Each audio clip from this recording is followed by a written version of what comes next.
Hello, hello, everyone. How are we all doing today?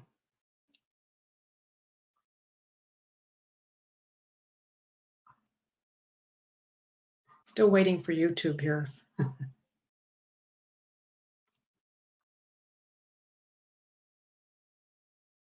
Hello, everybody. Welcome to my live stream. And what we're going to do today is I'm going to be interviewing a member of our community. His name is Scott.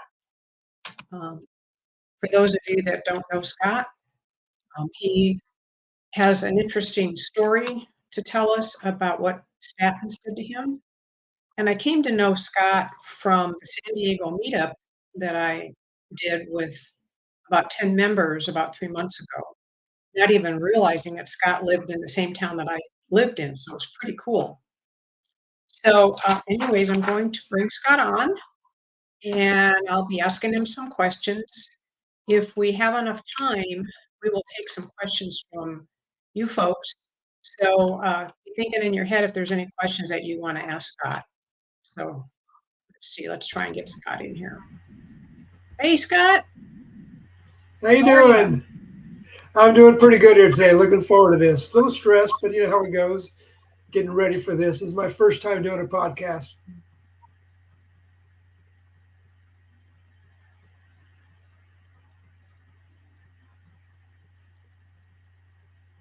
Okay. I had to mute something because I was getting a little feedback there. Can you hear me okay? Yes, I can. Okay, great. So, are you ready for some questions? Sounds good. Go for it. Okay. So, first of all, if you could just introduce yourself, tell us a little bit about yourself, where you live, that kind of thing. Sure.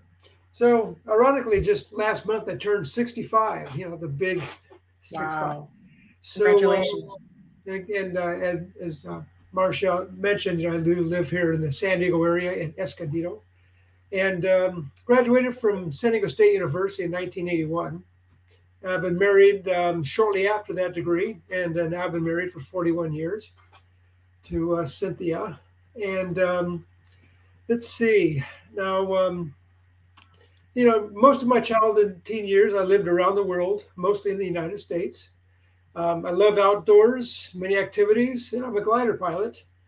Uh, and I love the outdoors. I have hiked the Grand Canyon rim to rim in the 80s. I did that twice, two different times. I organized that expedition for Wow. an entire week at a time and explored down below. It was great.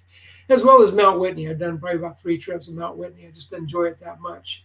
So that's kind of me. There's more to me, but let's see if you guys have any questions. Great. That I didn't know that about the Grand Canyon thing. That's pretty cool. All right. So, I think the main thing everybody here is here for is to hear about the whole statin story. And if you can give us a brief history about why you were placed on this medication and what it did to you. Well, kind of like with most people, it's 2005 was that big start point, and that's when my doctor talked me into taking a statin drug. He's been trying to. And I usually go to see the doctor annually, and this annual he talked me into it. And ironically, my let's see, I get my numbers. My total cholesterol just before that was like 243. LDLs were 111. HDLs were 55. Triglycerides 326. I love my gummy bears and ice cream. So, anyways, that was it. So he talked me into doing this. This is in like November 2005. And Wow. now keep in mind that just before this, well, since he's been talking to me about doing this, I've been talking to my mom and my dad. Like they said they were on some statins. I said, oh, it's kind of what everyone's getting on and so on. But they were talking about problems. I said, well, what kind of problems are you having? What drug were you taking? I need to make sure I don't take that and stuff like that. And so I did some talk to them, not enough. And it was still new to everyone. It was new to them as well, too. In fact, even my dad, he had worked in a hospital while he was in the United States Air Force, which is why I lived all over the world, by the way. And so he was always very trusting of the medical system, because he worked that way. Anyway, so talked me into doing that. So I even finally said, okay, I'll go ahead and do it. And he put me on a statin, and that was get my notes over here. Yeah, so that was Zocor, 40 milligrams, and also the 81 aspirin at that time too. And I weighed about 190 pounds at that time. By the way, Wow. I weighed this morning at about 153, and with this keto diet, and I've actually been all the way down. I've actually broken into the upper 130s, but I'm typically, in the Oh, wow. 140s. Yeah, and yeah, that's a we could talk more about the weight and just amazing what keto has done. Okay. So anyway, so he talked me into doing that. Well, during that first year, um, he I started feeling problems, had muscle problems. Remember, I do 10Ks. I've done a half marathon. I've done my first triathlon in 2001, about 4 years before I started taking a statin. First time I Okay. did that, yeah. And so I've always enjoyed running and biking, and I just got into swimming because my old dad, who was about 70 years old, he was swimming like about a mile at a time. He kind of looked like a turtle when he did it, but it's like, well, if you can do it, I can do it. So I started training with this mask and snorkel. I'm a scuba diver too. And so after I got used to that and the breathing and stuff, Yeah. and then I said, I can do this too. And I said, hey, I can do a half mile, I can do a mile. I can do a triathlon as I bike and I run. So anyway, so that was 4 years before all this. So anyway, so that first year I started having, muscle pains right away. I also had a bunch of other problems. And, but since I saw my doctor annually, it was a year later, in November 2006 now. And I had all kinds of problems: sweating, urinating frequently, massive water drinking, and so on. Keep in mind, even during that time frame, I thought I was eating a good diet, and juice was good for you because it was fruit. And even though I had the half sugars on that, as I did kind of know sugars were bad, and I would do a lot of that. They were on sale; it was a good price, and I loved it. Sure. And the Sure. gummy bears, and the ice cream, and everything else. So anyway, so when I went from that annual meeting after starting the statins, he looked at me, and I had my whole list of questions based on what I just mentioned. And he looked at my labs. He says, "Oh, what happened?" I said, "Well, yeah." I said, "I got a bunch of questions. I got." He said, "Oh, yeah, I got some questions for you too." And he said, and I asked, I says, "Well, first of all, how's my cholesterol?" "Oh, your cholesterol's fine." "Oh, okay, that's fine." He says, "Yeah, but your sugars, your triglycerides, your," he says, "you're late onset type 2 diabetes." And that was the call. And I said, "Oh, man." And he says, "Are you, urinating frequently?" I said, "Yeah." He says, "You sweating a lot?" "Oh, yeah." "How are you doing on your water drinking? You drinking a lot?" "All the time." And sleeping, sweating in bed, and everything else. He says, "Yeah." He says, "You've got late onset type 2 diabetes." And I think it's pretty much statins that triggered it, but it's the way it looks. Um, so anyway, that was it. And he says, "Yeah, so keep on your statins drug." He says, "But now I got to get you on all these medicines." So he puts me on, what was it? He puts me on, uh, I wanted to go generic, so he put me on Lipitor, 40 milligrams. So I started continuing with that. He put me on Avandia, Metformin, Glimpride, Amaryl, Benazepril, HCl. By the way, I believe it's the and Avandia, Amaryl, Yeah. one of the two. That was actually one of the drugs for type 2 diabetes and stuff. They finally took that off the market. Some people were dying Oh. off of it. Yeah. Oh. And Oh. ironically, I've heard, which I need to firm up, I think even my friend of mine over at work, her husband just retired. And then shortly after that, he died. He had the same doctor I had. My doctor was, by the way, he's very bright, very educated. He was very smart. I had a lot of respect for him. He kind of saved my life earlier in the year, in the few years or so, with a strep throat problem.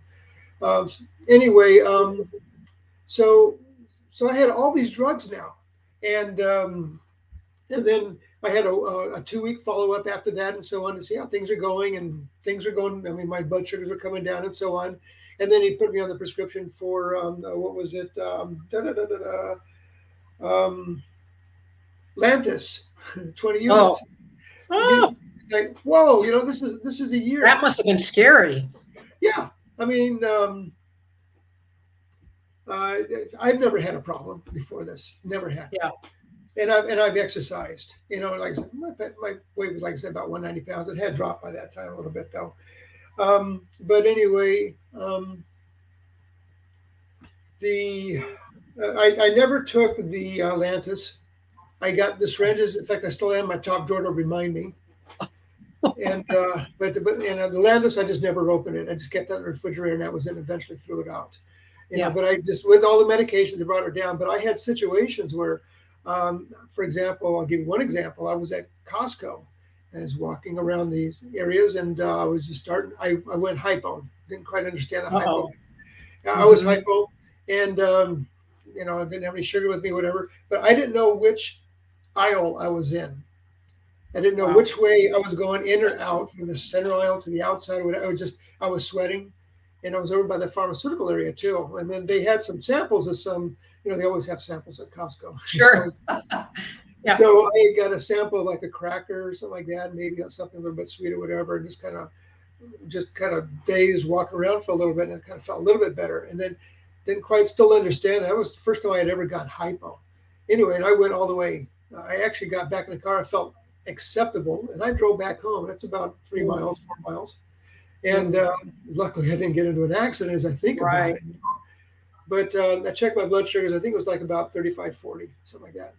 Wow. So just pause for a second. For those who don't know what he means by hypo, he just said his blood sugar was 40 by the time he got home. So he means hypoglycemic is what he was talking about. So okay, go ahead, Scott. Yeah. So anyway, so that's kind of what my life was like. So not only was I having muscle problems and everything, and I do a lot of exercise. I mean, a lot of cardiovascular exercise. I was now dealing with diabetes and not knowing what to eat. And finally, they even put me in for a nutritionist in like February 2007. And so this is about a year and a couple of months after I started the statins, whatever, to say what I should be eating. And of course, it's a standard American diet, which never works. But I remember even at that time was that I felt that there's all this stuff that I'm supposed to eat, but my sugars, and I see what happens to my sugars. I'm checking my blood sugars and everything. There's nothing I can eat that they're recommending. So I have to starve. And that was the rude awakening. And it was sad. It's like, well, what do I eat? I can't have pasta. I can't have rice. I love rice. I love Chinese food. And, the juice is out. Sodas, definitely, I cut that out right away.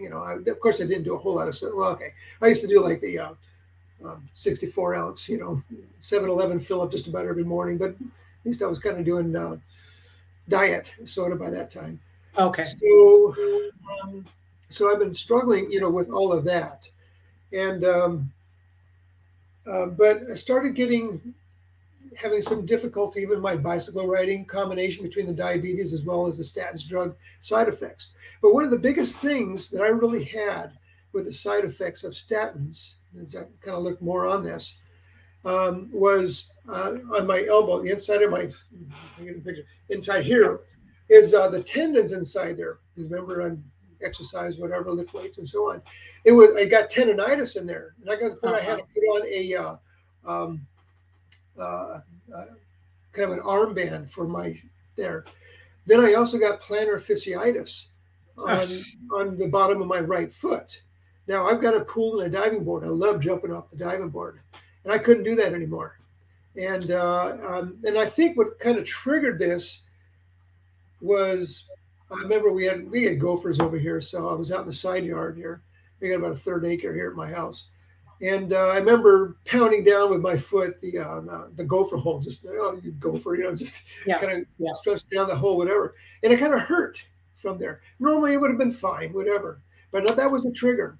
Well, I had to baby it and use that pad for plantar fasciitis for about 18 months, a year and a half approximately.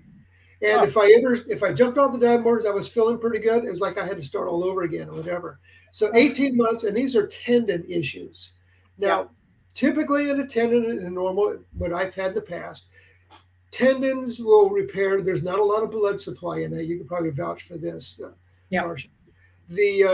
So they do take a while to heal, but we're talking a month and a half, 45 days. not a year and a half. And Yeah, it's just, yeah. that is the big difference. And I had other areas.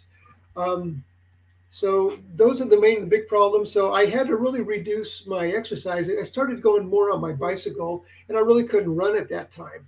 And probably later on, about, I think, what was it, 2009, 2010, I finally started getting into some triathlons again, doing okay. But again, I had to babysit all of my muscles to make that happen. I actually got acceptable times on there as well too on my triathlons. However, all this time, especially when I had the 1 year after starting the statins, my doctor never said, "Oh, the statins do raise your blood sugars, and they can cause type 2 diabetes." And I got That's type a 2 question. I was diabetes. going to ask you that question, Scott. That was my next question for you. Did he tell you that? He never did. He Oh, never did. Now, again, this doctor is outstanding. He's an older gentleman, but he was outstanding. He was my wife's doctor, and I got onto him because I had some kind of a throat staph problem, whatever, and I got to the point where I was totally dehydrated, and I've been fighting this for about a year, not knowing it. Went to like, um, this is before the statins, about 4 years before that or so.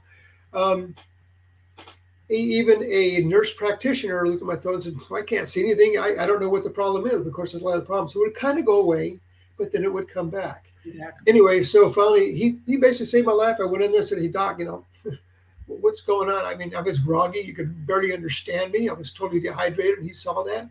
He says, "Yeah." He says, "I'm going to send you down to the urgent care right now. We're going to stitch you on IVs." Now, nowadays, you go to urgent care, they don't do that. They send you to the hospital. Okay. Yeah. But Yeah. that was nice about the place that I went to. They don't do this anymore. And it's a long story, but it's all been bought out and so forth. Anyway, so he put me on that. I researched the issue, got me on some antibiotics and some other stuff, gave me some injections, and finally he let me home later on that night. He says, "You're going to come see me in 2 days. And you're going to drink a lot of water, keep this thing going. I need to see it. And you should be significantly better." And he did.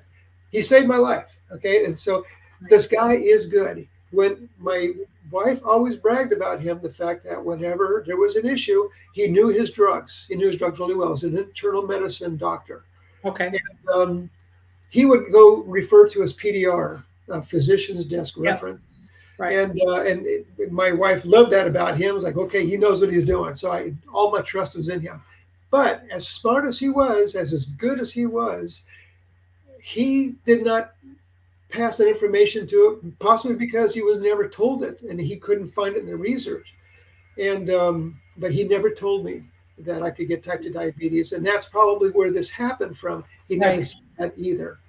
So you're So thinking that perhaps it was he just didn't know about what the horrible side effects were when he first ordered that medication for you. I suspect that, especially Yeah. what I found recently. It's only been since 2015 that the FDA, from what I've heard, I think it's from Nina or possibly from Dr. Ken Berry and or carb addiction doc, Dr. Robert Yeah. Silas, stating Yes. that, well, they mandated that the pharmaceuticals had to disclose that it raises blood sugars and can Yeah. cause type 2 diabetes.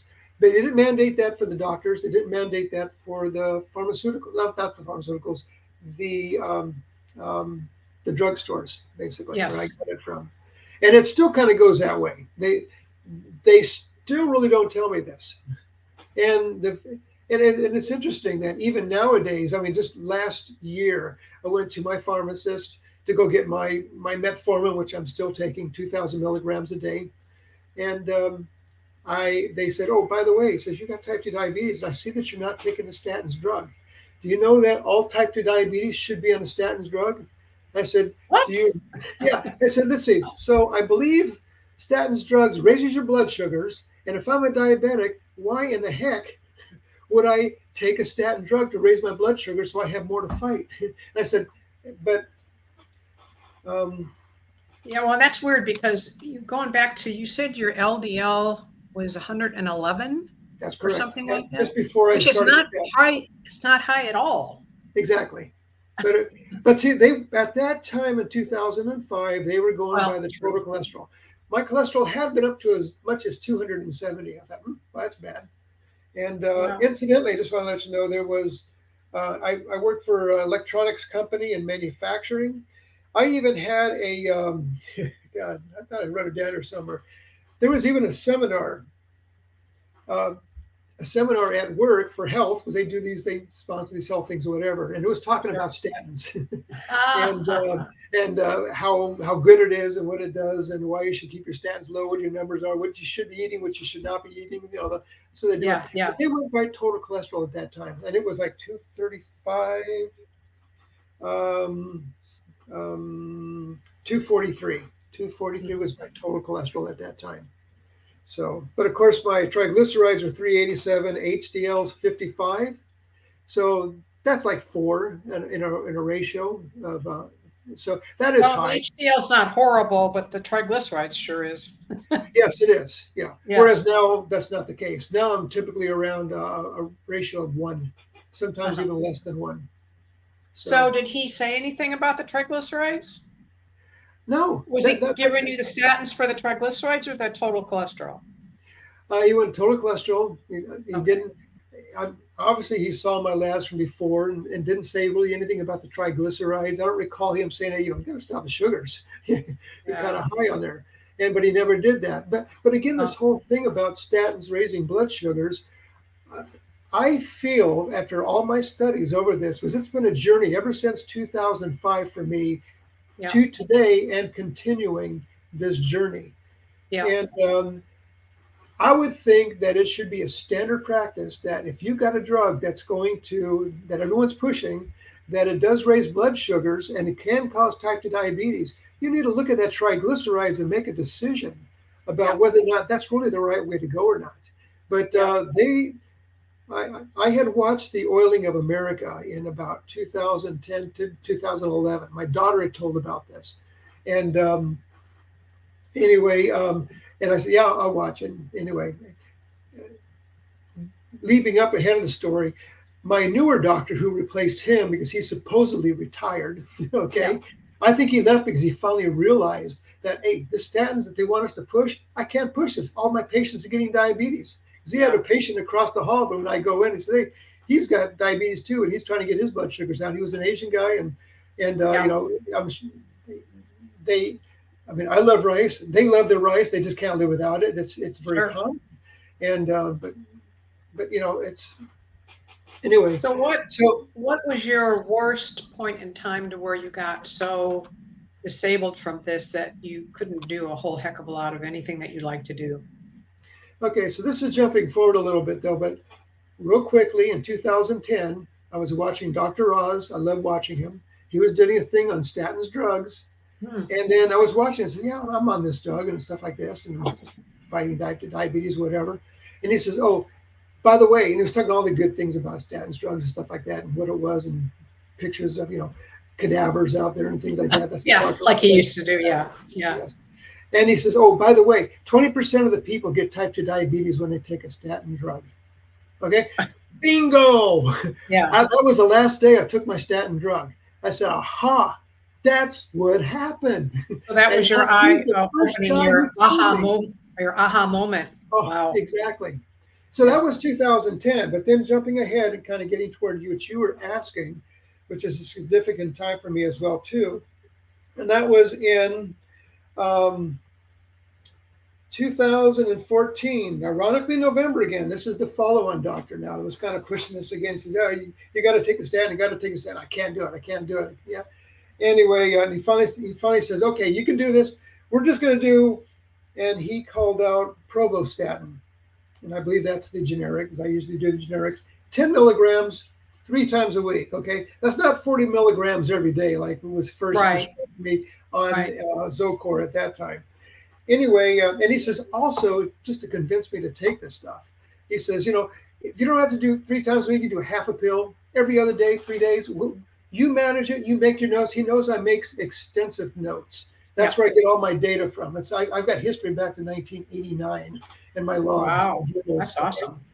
Anyway, he says, I said, okay, I'll go ahead and do that. And I did that in November. And then around the next year, I was building a chicken coop for my youngest daughter in the backyard. That was an interesting thing. And let's see, where was that? Okay, so then in April 2015, so we're talking about for about 5 months after this, and I've been having problems with that. In fact, backing up, when he prescribed that, I took my first pill of this newer statin in 2014. Within 24 hours, I felt the problems. I felt my muscles. I said, I know this feeling. I don't Yeah. like it. I don't Yeah. want to do this. I will test it. And I took notes of this and so forth. Yeah. And I really cut back. But I felt it immediately. Tendons already were getting stagnant in a way. It's just amazing how, and I knew exactly what was happening. Anyway, so then in April, after building this chicken coop in the backyard I got from Costco, you got hand screwing in all of the little screws and Sure. stuff like this. I was kind of doing it Yeah. myself. I love doing projects like that. I love building with Yeah. wood. And anyway, so I got sore in the arms and the shoulders, stuff like that. That's kind of normal. I mean, Yeah. everybody does that. And then it gets better after a while. Well, and then a couple of days after that, I just felt more and more pain in my shoulder and with my right shoulder. And then it started moving down at an angle toward my spine. And after about 4 days, I could feel it, the point traveling.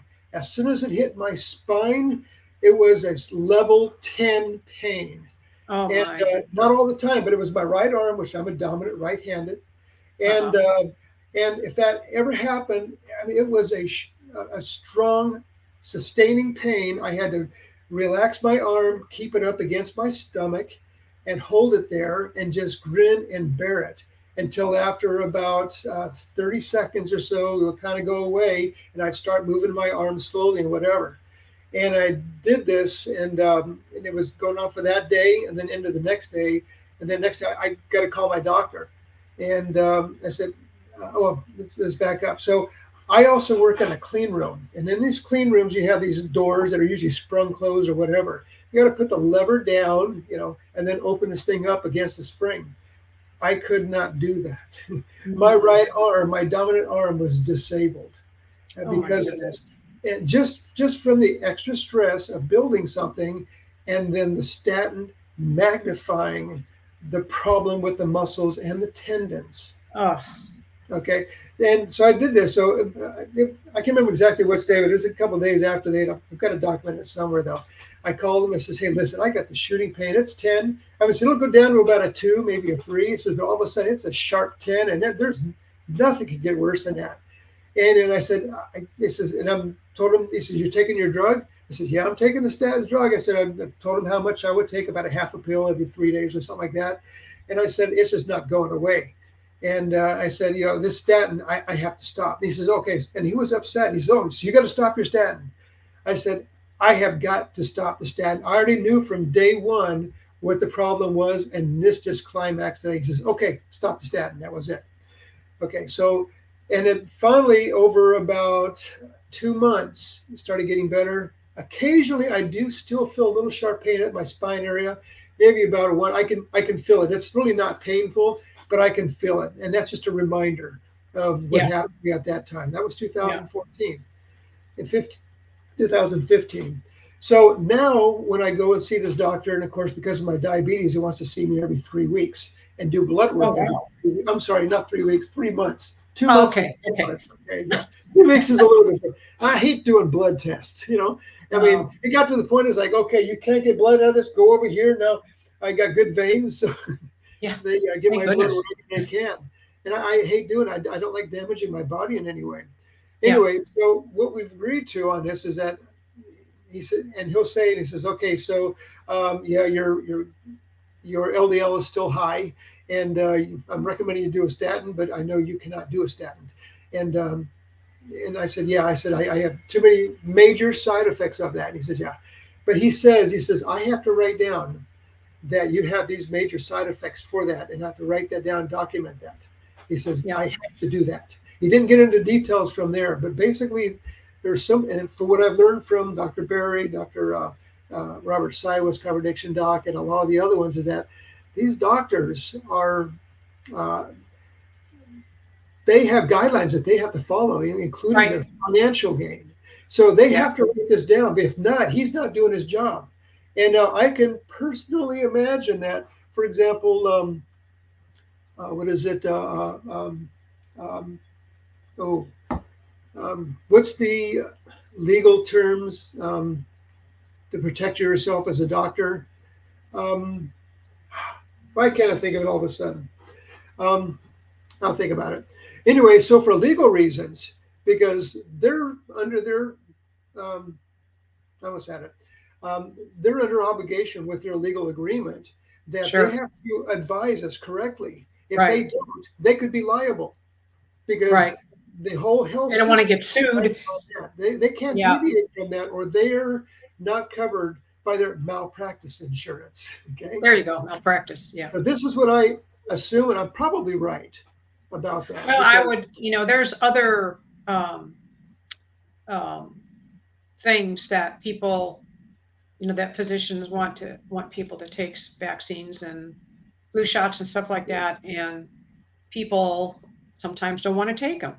So yeah, they have to document in their medical record, instructed patient about the importance of whatever this drug is, and he refused to take it. So at least, like you say, their healthcare system that they work for or their malpractice insurance can at least see that they had the discussion with you as the patient. exactly. Yeah, And when I had left this doctor, he was pushing me on blood pressure medicines and so forth, which I did not want to take.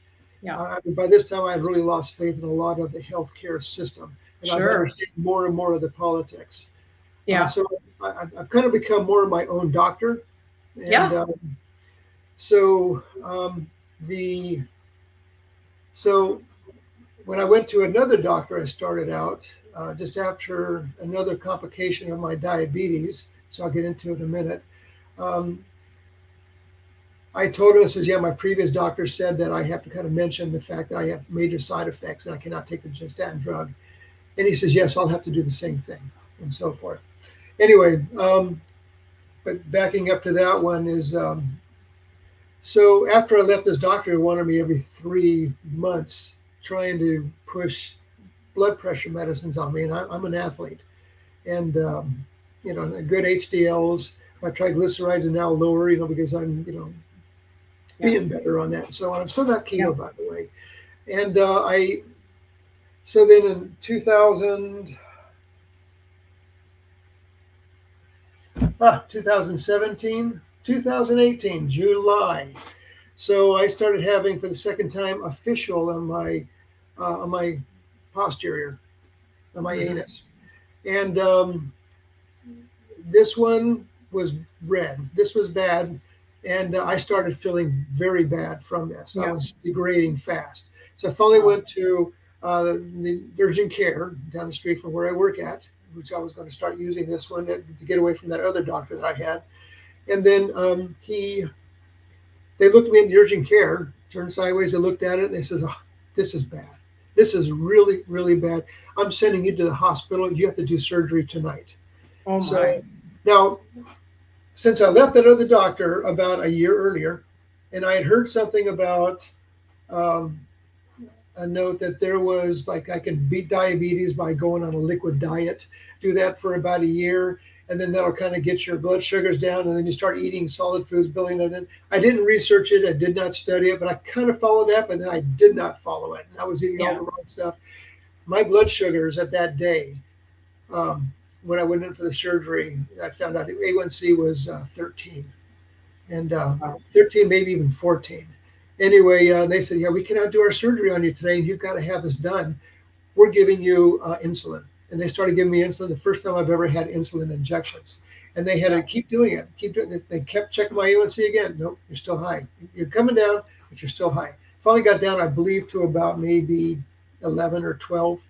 And by this time, it's like about midnight. They says, okay, we're going to go and do the surgery. So we did the surgery and so on. Anyway, and then the parting words there was, you need to go see your doctor. And I set up a new doctor at the same place, whatever. And they also gave me Glimpride, and which is a sulfurion or whatever, which basically beats up your pancreas to produce a lot of insulin. Another Uh, story there. yeah. Anyway, so they said you got to do that, and you got to get back on your metformin because I have not been taking any of my medications. I'm doing my metformin, I'm doing my Glimpride, Sure. getting my blood sugars back down, my A1Cs and stuff like this. Um, So the other thing too is the doctor who I gave up, who wanted me in every 3 months trying to give me blood pressure medicines. I'm sorry, I'm going back and forth there. Just That's a okay. point that I just remembered, and that was that um, I wasn't going back to see him, so they would not renew my prescriptions. So I could not get my prescriptions. Yeah. So I was like, well, I got this new diet thing, the liquid diet. I can do that. I like soup. Anyway, and it didn't work. And I did it wrong anyway, and I never studied it. Always study your what's your body requires. Yes. Um, anyway, so that was going back to there. So that's how my blood sugars got so high, because I wasn't taking my medicine and I wasn't eating correctly, Yeah. and I was filling the problems. I mean, I'm a bells director at my church, and I kept telling my bells members, I said, listen, I'm telling you, I'm killing myself. I said, I don't know what to do. I said, but I'm dying here. And I did this for about a year. And then, of course, I had the surgery. And then that was the peak. So that was July of 2014. And then I started thinking, I had heard about keto before this. And that's when I started getting into keto. So I started reading it, looking at YouTube, stuff like this. And I was watching Dr. Berg, because I like Dr. Berg because he had the sketch in the back. He would have all Yes. the notes. And I would do Yes. screenshots of that so that I go back, because it was really good information. He's really Yes. not doing that as much now these days. But that's what got me started. And I got into Cadbury. And Yes. I started looking more.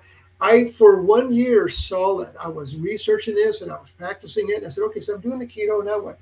And then I started hearing more, oh, you've got to do the intermittent fasting along with this. Keto is also intermittent fasting.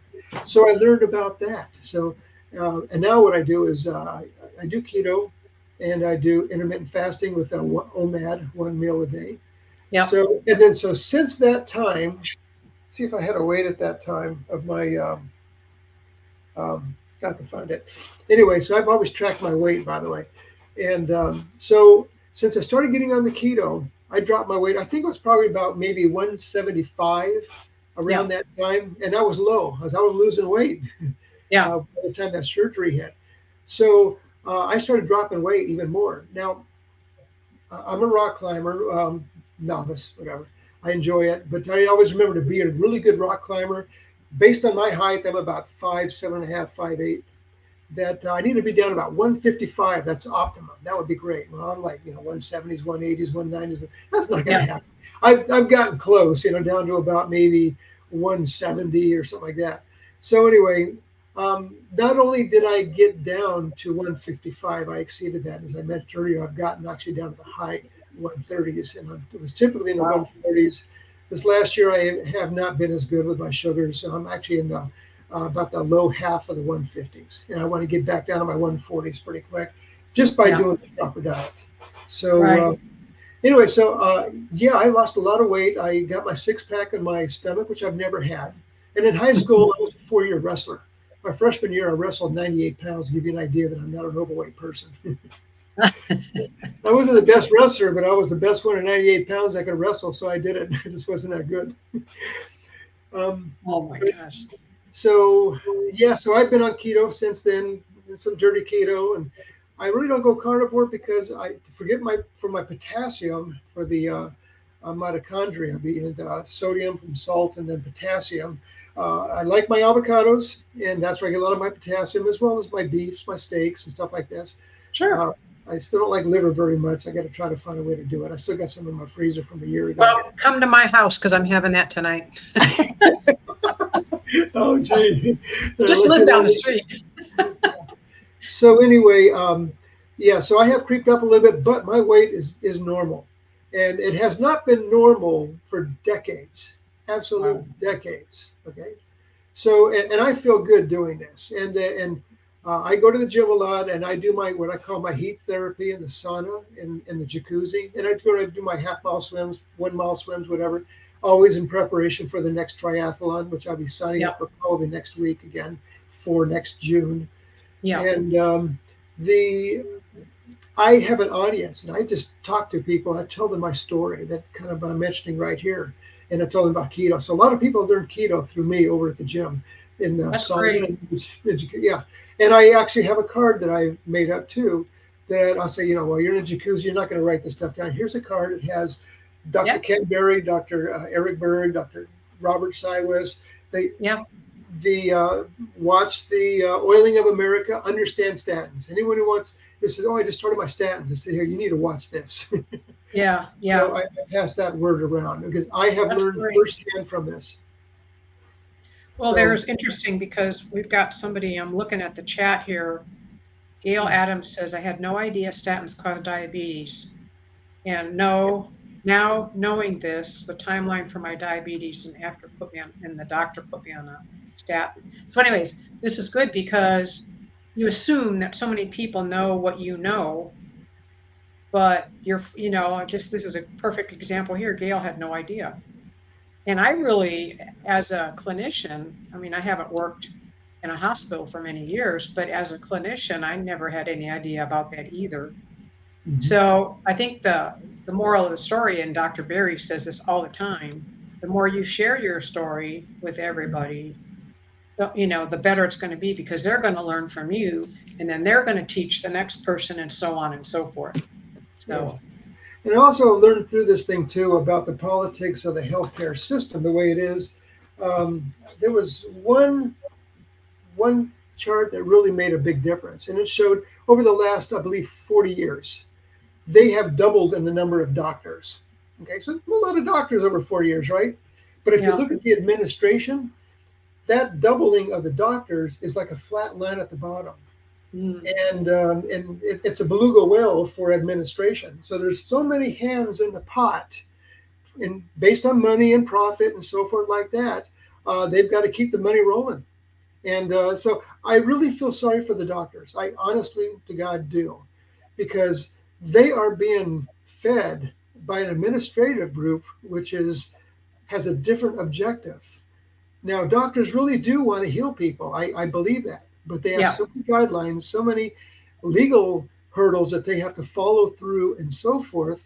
That they, Doctor Doctor Siwas, carb addiction doc, he had one video that stuck out to me, and he said, "I just buried another one of my colleagues." He Oh my says goodness. because it is. They said there actually is a lot of this. He says because they want to save people, they want to help people, but their hands are tied and they can't take it. And So he he said, committed suicide, this yes, person? yes. Oh my goodness. So Okay. yeah, I can find out which one that is or whatever. Well, But I'm sure if you did a search in there, he'd probably talk about it. But, yeah, and Dr. Berry talks about this too, and he used to have a clinic, and he said, I had to see like 30 patients a day to uh-huh. keep, to make it enough to where he could make some kind of money. But then he didn't like it because he couldn't spend, or he'd be late because he couldn't, he needed to spend more time with his patients.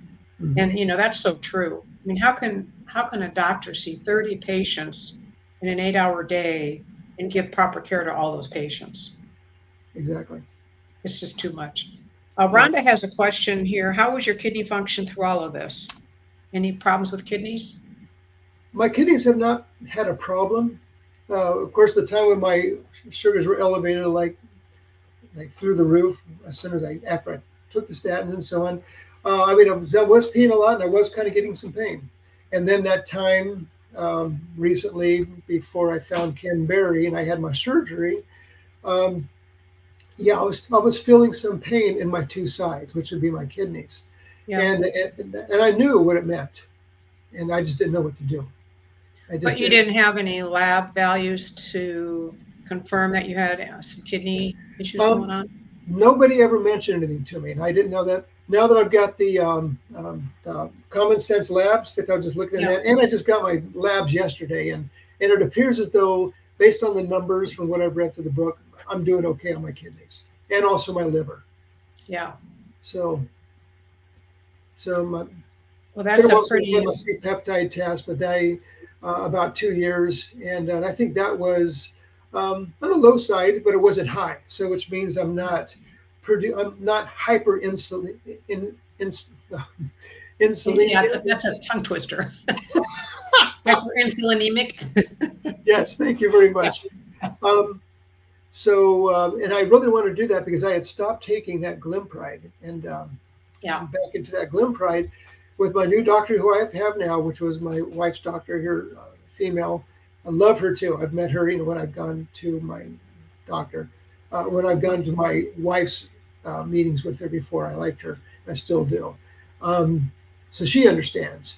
And but I said, I said I stopped taking my Glimpride because I found on YouTube that it it basically it picks on your pancreas and causes your beta cells, which produces the insulin, and it just produces and produces, and it can burn it out. It can burn out your Mm, pancreas and give you a pancreatitis and so forth.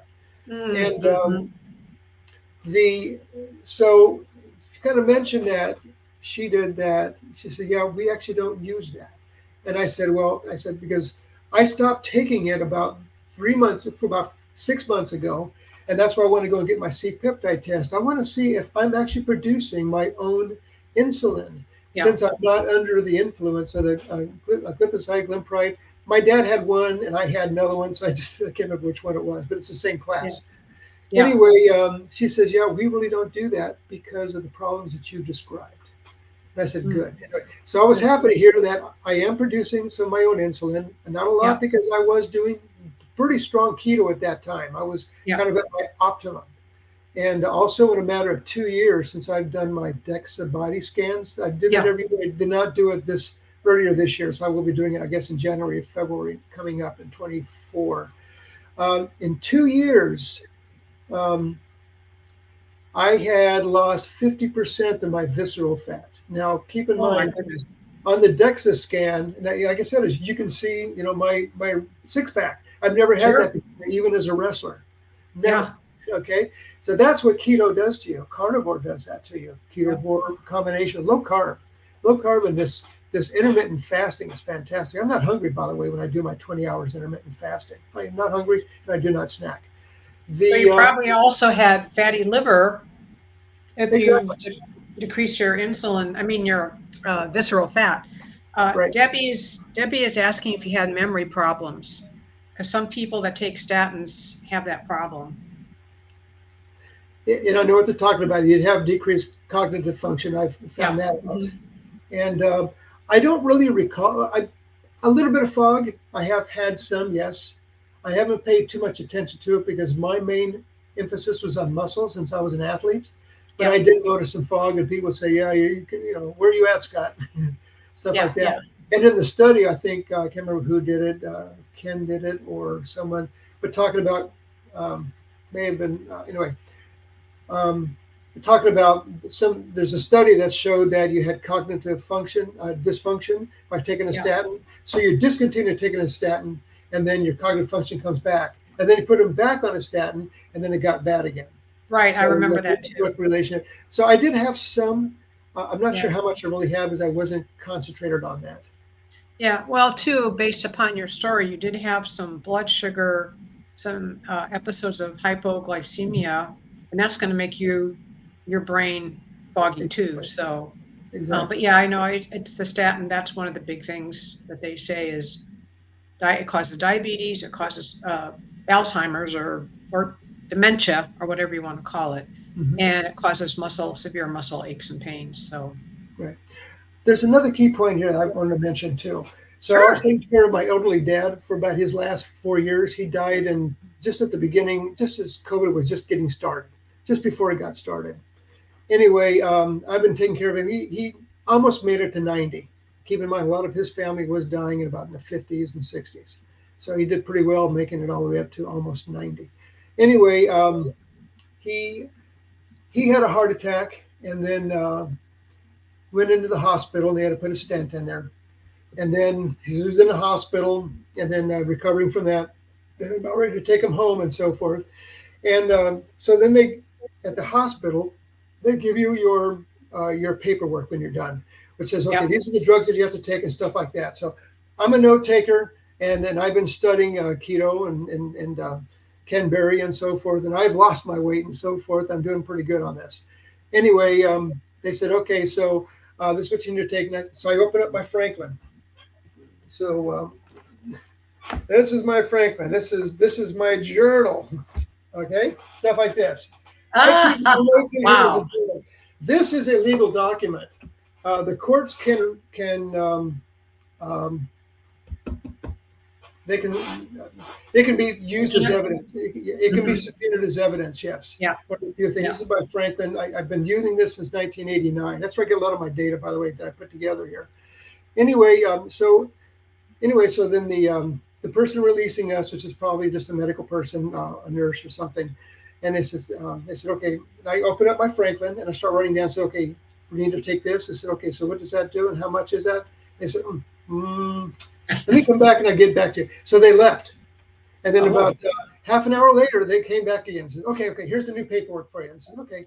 And he said, so you can go now. And I said, well, okay, let's go over the paperwork. So I want to go through all the medicines to make sure my dad gets the right medicines. And I manage his medicines.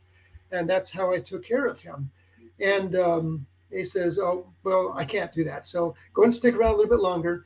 Finally, after about 3-4 hours, the doctor, the cardiologist had to come in. He came in with 3 suits. Okay. I'm not sure if they were legal counsel, if they were wow.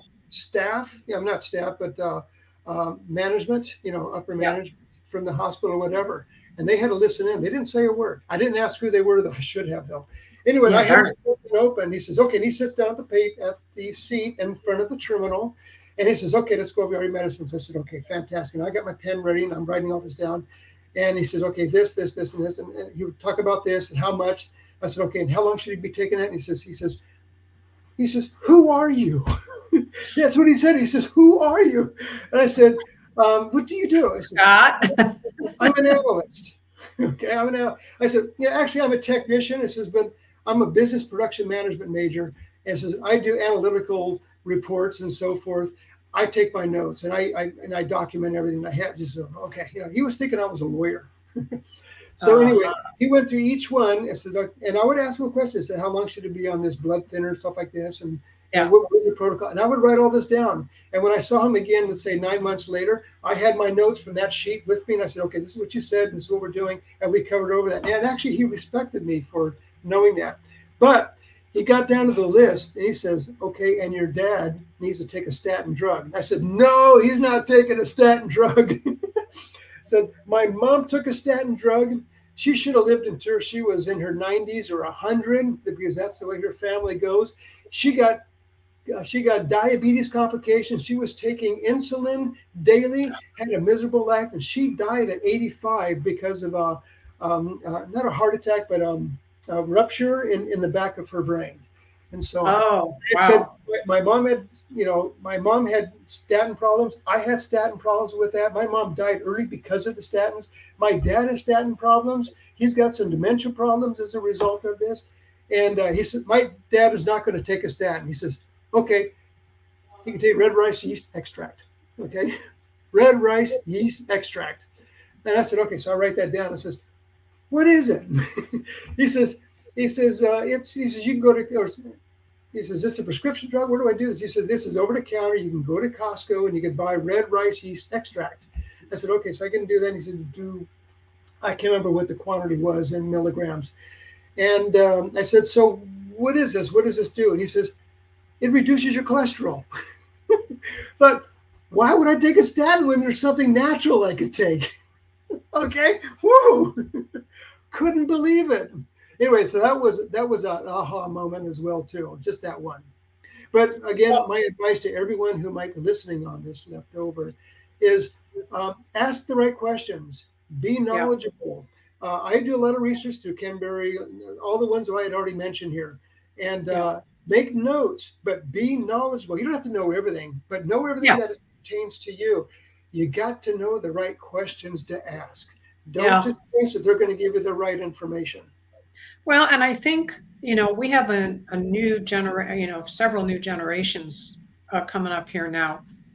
And I'm going to talk about, I'm old, so I'm going to talk about in my parents' days, the doctor was the God. And what the doctor said, you did. No more. Correct. The doctor, as Dr. Berry will say, it's just a dude or a chick, right? Just like you. It Yeah. doesn't mean that you have to take whatever pill they want to shove down your throat. You like you said, you can either you can take the prescription, say thank you, and either decide not to fill it, or if you feel it's legit, you can fill it. But Mhm. there's nobody that can put that pill down your throat. So if you can't be your own best advocate, have somebody that you trust that can be that advocate. That's true. That's You know. true. Now, there's one person asking about your symptoms. It's Crow, and the question is, did you have muscle cramps? Yes, especially as my blood sugar started going up too. Between that and the statins, when I was doing it, like when I was bike riding, I Yeah, typically would do about 34 miles on a bike ride with some serious hills. That's how I train yeah, on the triathlon. That's just the way it is here in Southern California, and that's yeah, part of my training. And I could always successfully do that. But I got to the point for about the last 5 miles, 7 miles, I start really getting some major cramps, and sometimes yeah, 3 miles before I actually have to stop. Now I never stop unless it's a stoplight. I yeah, have to stop. yeah. But I've had to massage them out and so forth. Yes, I've Right. had major cramp problems, different than say when I was not taking a statin from before. I never had this problem before statins. Never, Yeah, ever. yeah. So And it seems like too, once you were off of them for a while, and then agreed to go back on them a couple of times a week, that those symptoms came right back. yep. In Because 24 hours, in less than yep, 24 hours. I'll tell you a little side note story. We're getting close to the end of the hour, Yeah. but you were talking about red yeast rice. The doctor, I've had high cholesterol forever, and the doctors tried me on 2 or 3 different statins, and I would say my leg hurts, I can't stand this. So he says, "Well, take the red yeast rice. That works for." This is before I knew anything about cholesterol.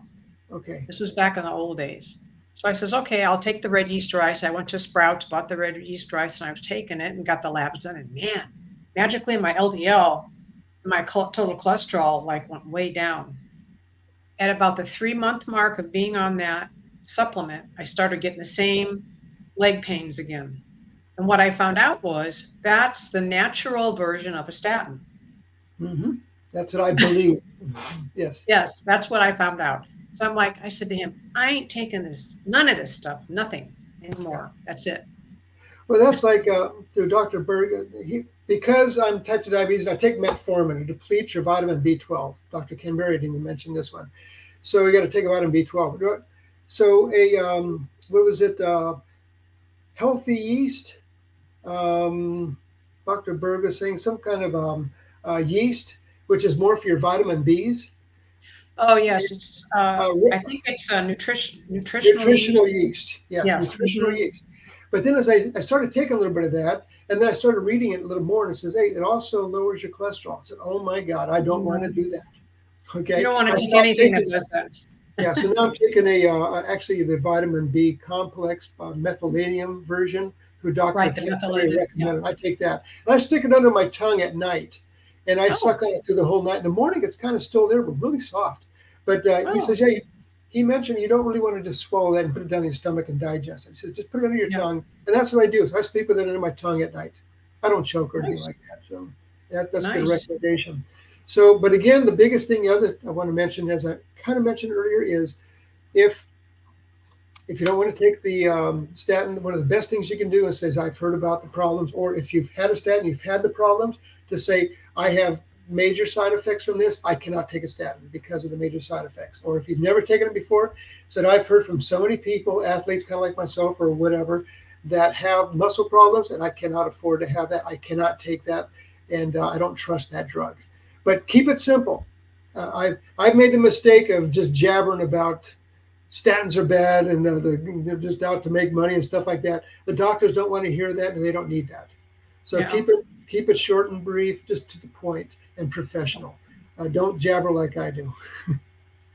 Or Well, you can tell that you've really educated yourself. Unfortunately, from personal experience, what you went through yeah, with all of these ailments because of a couple of drugs. yep, So, but I think that's a good story for everybody. Like you said, educate yourself. I mean, there's so much information out there on YouTube. You know, all of our keto and carnivore influencers, there's so many good resources out there. And even on Dr. Barry's, I get a lot of questions in our network. Well, what about this? What about Dr. Barry? Pretty much has a video for everything. So those yeah. of you that are listening, to make your question answered faster, go to Dr. Berry's YouTube channel and search for whatever it is that you have a question about, because it's a 90% chance that he has one there. So, well, Scott, I think it's 5 o'clock. We've been jabbering for an hour. Any parting words to the folks here tonight? Just what I've already said. Be your own doctor. Study it and know it. You've got to know it. And help people understand it, because so many people, they don't want to know it. And they'll actually lie to the doctor so that the doctor does not push them on stuff or whatever. Be knowledgeable and encourage others to be knowledgeable too. And keto's fantastic. I sleep well. My brain is clear and just active as usual. And I feel fantastic. That's great. Well, I appreciate you taking the time to do this, Scott. I've seen a lot of good comments come through. I think people appreciated hearing your story. Thank you, everybody, for watching this podcast. Okay, Scott. We'll see you. All right. Thank you.